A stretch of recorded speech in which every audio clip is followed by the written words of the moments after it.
All right, pause right here. This is a final pretrial conference, which usually means one thing in court world. A deal is about to happen. When both sides show up ready like this, chances are the case is ending today, not going to trial. Watch closely how fast things move from here. Okay, the court is on the record in City of Conneaut versus Rusty Lutz, case number 22 CRB 399. Mr. Lutz pled not guilty to 2 charges on December 2nd, 2025 of falsification, a first-degree misdemeanor, and obstructing official business, a second-degree misdemeanor. We've conducted pretrial conferences on December 22nd and January 21st, and today we are scheduled for a final pretrial conference. Mr. Lutz is present. He's accompanied by his attorney, Matthew Schultz. Also present is Law Director John Lewis. Mr. Lewis, the court is in receipt of a pretrial report. Excuse me. Thank you, Your Honor. The offer that's been extended to Mr. Lutz would be to plead to the obstructing official business charge. Notice what just happened. The prosecution drops the more serious falsification charge in exchange for a guilty plea on obstructing official business. This is classic plea bargaining. Less risk for the city, less exposure for the defendant. Question for you. Would you take this deal if you were facing a first-degree misdemeanor? With that plea, the city would dismiss the falsification charge at his cost and would recommend probation, whatever fine the court would deem appropriate, along with the court costs of the case. Thank you. Thank you. Mr. Schultz? Yes, Your Honor, we're in agreement with that. I talked to Mr. Lutz and he would like to accept the offer. Okay.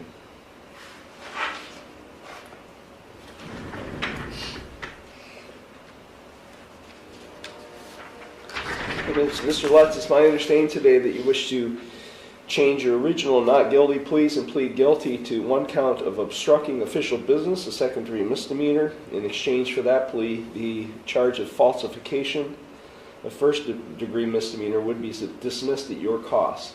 Is that what you would like to see happen today? Yes, sir. Yes, Your Honor. Okay. Do you understand by pleading guilty to this 1 charge that you are waiving your rights to a trial, which includes your right to cross-examine witnesses and to confront evidence presented against you? You'd be waiving your right to testify or not to testify without any negative connotation. You'd be waiving your right to subpoena witnesses.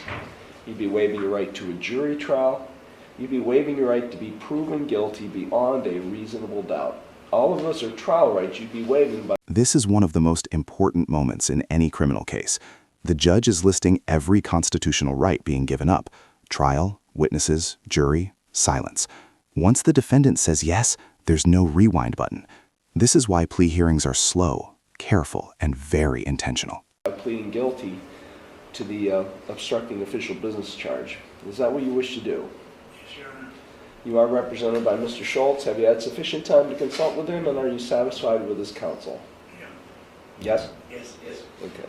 Are you currently under the influence of any drugs, alcohol, or prescription medications that might affect your thinking? No, Your Honor. Are you currently on probation, parole, community control, or post-release control with any court? No, Your Honor. Has anyone made any promises to you about what your sentence would be in order to induce you to plead guilty to this 1 charge today? No, Your Honor. And are you thinking clearly, and do you understand everything that's happening? Yes.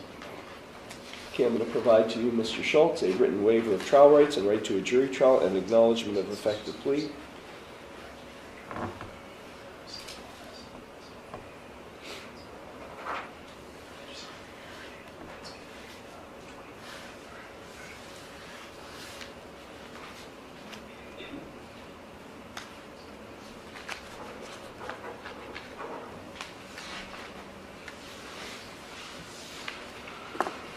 Court finds that Mr. Lutz and Mr. Schultz have executed the written waiver in open court. Court does find the defendant's plea of guilty to obstructing official business to be knowing, voluntary, and intentional. And just like that, guilty plea accepted. From this moment on, the case isn't about if he's guilty anymore. It's about how harsh the punishment will be. Everything that follows now goes straight to sentencing. Intelligent, the court will accept the guilty plea to that charge. I will also accept the proposed plea arrangement, and I will therefore find the defendant guilty of obstructing official business. I will dismiss at the defendant's cost the charge of falsification. Okay, we are now going to proceed to sentencing. Mr. Schultz, is there anything you or your client would like to say in mitigation of sentence? Yes, Your Honor. I just want to say that for Mr. Lutz, he's currently disabled. He used to work as a mailman. He's just in the process of getting Social Security. So fines can be challenging for him to pay. So we would just like to mention that for mitigation and potential payment plan for fines of about $30 a month. As far as Mr. Lutz's criminal record, he has no criminal record. And then we would just like to ask for unsupervised probation for him, being that he has no criminal record, and this is a misdemeanor in the second degree. Lastly, Mr. Lutz let me know that he still does not have his vehicle. I didn't know if that is something that would be appropriate to bring up here, or if that would be something he would have to work out with the impound lot, but I just wanted to mention that. Thank you. Excuse me.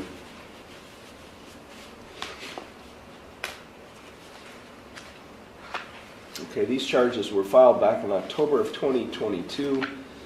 Mr. Lutz failed to appear, warrants were issued, and he did turn himself in on those warrants and had his initial appearance hearing on December 2nd, 2025. When was this car taken into custody? When he was arrested? I was never arrested. I'm sorry. Okay, so what car are you talking about? This all stemmed because No, I'm not asking, I mean, your attorney's just asking me to release your car. I don't know anything about a car. This happened 4 years ago, 3.5 years ago. So, I don't know really any of the facts. That's one thing I do as a judge. I don't read police reports unless I have to. I don't investigate what happened. That's why I rely on the prosecutor at time of sentencing to tell me what the world happened. So you're asking me to release a car that I'm not even aware has been impounded. So help. This exchange right here is fascinating. The judge is making something very clear. Judges don't investigate facts. They rely on what lawyers and prosecutors bring into the courtroom. If it's not properly presented, the court can't act on it, even if it feels unfair. Help me understand what that means. the night that I had everything happened, the police had a tow truck driver ripping the car from my driveway, and they just said that this car they were impounding the vehicle. So it was impounded back in October of 2022? Yeah. October 11th, 2022. Okay. Yeah, and I don't know where the car went to or anything. Well, there's no court hold on it. So, I mean, excuse me, the court is not, the court can't put a hold on this vehicle, nor has the prosecutor or the police asked me to put a hold on the vehicle. So there's no court hold. So maybe we'll have Mr. Lewis address that in his explanation. So anything else, Mr. Schultz? No, Your Honor, thank you. Okay, Mr. Lutz, is there anything you would like to say before I impose sentence? No? Okay, Mr. Lewis? Thank you, Your Honor. So back around October 10th of 2022, a vehicle owned by Mr. Lutz was involved in a hit-skip accident in Highland Heights. The Highland Heights Police Department contacted Conneaut Police Department. They determined that the registered owner of the vehicle, they had a plate number for the hit-skip vehicle, and that if the registered owner lived at 307 Cedar Street, Conneaut, the registered owner was Mr. Lutz. Excuse me. The officers arrived on that day, October 10th, to talk to Mr. Lutz. The vehicle was not there on that day, October 10th, 2022, and Mr. Lutz advised the officers that he did not know who took his vehicle. So there was a bolo placed on the vehicle, like it was reported as a treated as a stolen vehicle. He advised the officers he didn't know who took it. Excuse me. The following day, October 11th, the officers went back to 307 Cedar Avenue, and now they observed the vehicle in question sitting in the driveway. Excuse me. Officers made contact with Mr. Lutz after knocking for quite a while, and on this day, October 11th, he advised officers that in fact this other individual, Ryan, who lived with him, Ryan Watts, Mr. Lutz admitted that Ryan was the driver of the vehicle that was involved in a hit skip in Highland Heights. So the day before, he provided false information and obstructed the investigation. And at that point, it was learned that Officer Rivers was also involved in the vehicle in question was involved in another accident here in the city of Conneaut. And Mr. Lutz didn't provide officers with any information about that in that incident either. Sergeant Sullivan advised Mr. Lutz that his car was being towed and was impounded until they could make contact with Brian Watts and get information from him about the hit skip in Highland Heights. So that's basically the facts, Your Honor. Mr. Lutz, misled officers and provided false information to officers trying to investigate the hit skip in Highland Heights. Thank you. Thank you. Any response, Mr. Schultz? No, Your Honor.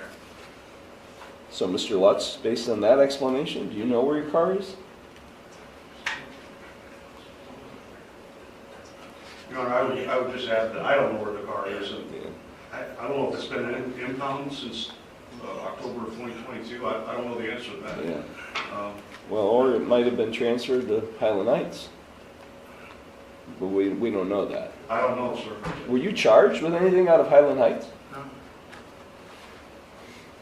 Okay. To the best of my knowledge, I believe Mr. Watts was charged from Highland Heights. Okay. And, I was never charged with anything. Okay. Well, I don't know where your car is, and there's no hold on your car from this court. So, but I'm sure that the impoundment fees and I'm sure it's going to be towing fees are probably worth more than the car by now. Probably.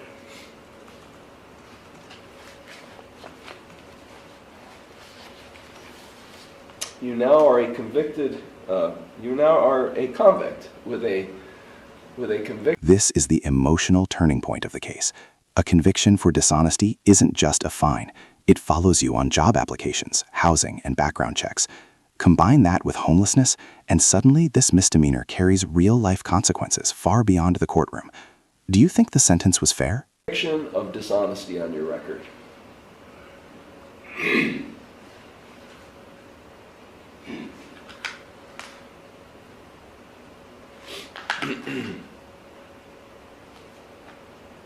Where do you live, Mr. Lutz? I'm homeless right now. I'm just staying on different friends' couches. So you're homeless? Yes. Do you have any source of income? Just family.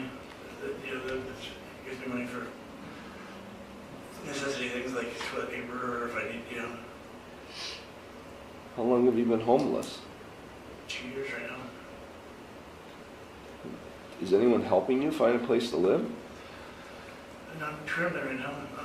I'm sorry? Not currently. Are you seeking assistance? I've applied for Social Security right now, and I went to the different food banks and they help me out.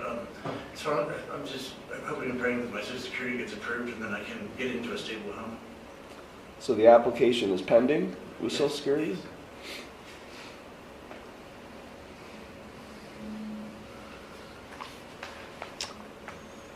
So where do you receive mail? 1219 Norwood Drive. Who lives there? That's Debbie Watts. And she is your relation? She's a friend. Okay. Is that in Ashtabula? Yes, sir. Your Honor.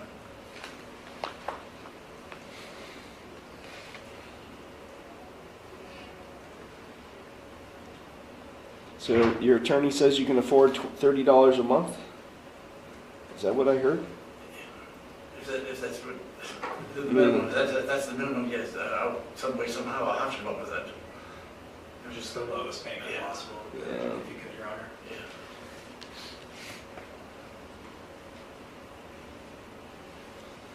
I don't know, you got charged with these offenses 3 years ago, three and a half years ago, and then you don't show up. I didn't, I had moved. I didn't even, that's why Yeah. I didn't even know I had warrants about it. But you knew there was an investigation, weren't you?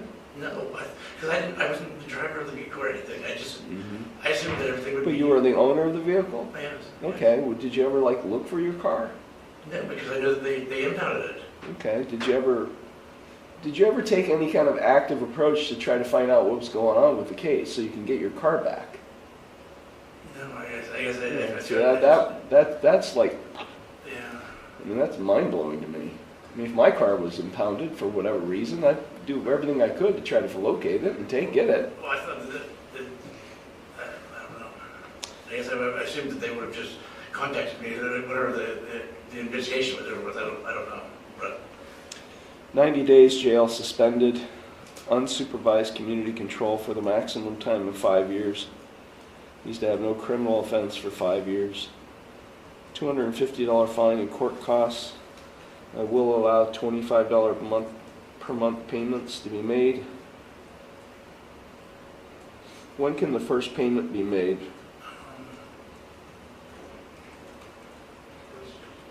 it's it'd be like the second week of next month.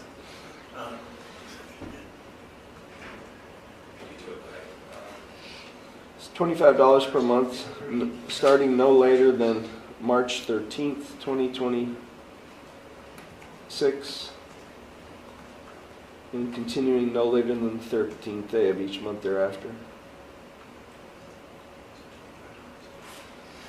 I'm going to set this case for a review hearing in about 6 months. So I don't know how you keep your calendar, Mr.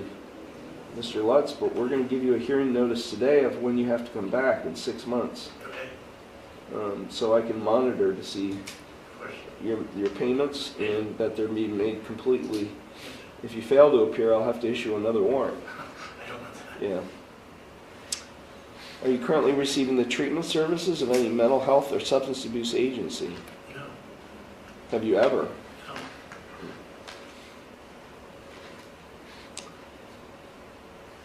Okay.